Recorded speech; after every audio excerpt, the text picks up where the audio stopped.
First on report. Sabarimala സ്വർണ്ണപ്പാളി വിവാദത്തിൽ നിർണായക ദൃശ്യങ്ങൾ റിപ്പോർട്ടെന്ന്. ദ്വാരപാലക ശില്പപാളികളിലെ കവചം സ്വർണ്ണത്തിൽ തന്നെയെന്ന് വ്യക്തമാകുന്ന 2019 ഏപ്രിലിലെ ദൃശ്യങ്ങളാണ് റിപ്പോർട്ടർ പുറത്തുവിടുന്നത്. എന്നാൽ 2019 ജൂലൈയിൽ ഉണ്ണികൃഷ്ണൻ പോറ്റിക്ക് കൊടുക്കുമ്പോൾ മഹസറിൽ രേഖപ്പെടുത്തിയത് ചെമ്പെന്നാണ്. ടി വി പ്രസാദ് നമുക്കൊപ്പം ചേരുന്നു. ടി വി പ്രസാദ്, വളരെ നിർണായകമാണ്. 3 മാസം കൊണ്ട് സ്വർണം എങ്ങനെ ചെമ്പാക്കി, അതിനുള്ളിൽ എന്താണ് നടന്ന ജാലവിദ്യ, കൺകെട്ടുവിദ്യ എന്നതുകൂടി പുറത്തേക്ക് വരണ്ടേ?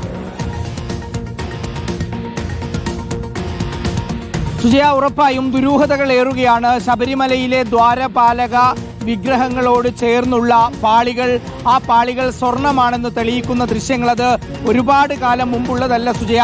2019 ജൂലൈ 19 ഉണ്ണികൃഷ്ണൻ പോറ്റിക്ക് അവിടെയുള്ളത് ചെമ്പ് തകിടാണെന്ന് പറഞ്ഞ് മഹസർ എഴുതി കൊടുത്ത് കൈമാറുന്നത്. അത് ചെമ്പ് തകിടല്ലെന്നും അത് സ്വർണമാണെന്നും തെളിയിക്കുന്ന, അതായത് സ്വർണം പൊതിഞ്ഞിട്ടുണ്ടെന്ന് തെളിയിക്കുന്ന ദൃശ്യങ്ങളാണ് പുറത്തേക്ക് വരുന്നത്. 2019 ഏപ്രിൽ മാസം ആദ്യത്തെ ആഴ്ച അവിടെ നിന്ന് പകർത്തിയ ദൃശ്യങ്ങളാണിത്.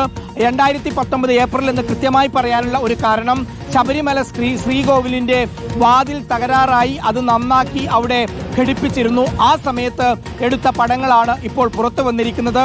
അതിനർത്ഥം 1998 വിജയ് മല്യ സ്വർണ്ണപ്പാളിയാണ് അവിടെ സ്ഥാപിച്ചിരിക്കുന്നത് ദ്വാരപാലക വിഗ്രഹത്തിൽ. അത് പോയിട്ടില്ല. കാരണം അതിന്റെ 3 മാസം മുമ്പ് വരെ സ്വർണമാണ് എന്ന് തെളിയിക്കുന്ന രേഖകളാണ് അവിടെ കാണുന്ന, ദൃശ്യങ്ങളാണ് അവിടെ കാണുന്നത്. ഒരു പക്ഷേ ഈ പറയുന്ന രീതിയിൽ, അതായത് നമ്മൾ നേരത്തെ റിപ്പോർട്ട് ചെയ്തതുപോലെ മഹസറിൽ ചെമ്പ് എന്ന് രേഖപ്പെടുത്തിയതിന് പിന്നിൽ വലിയ അട്ടിമറി നടന്നു എന്ന് നമുക്ക് സംശയിക്കേണ്ടി വരും സുജയ.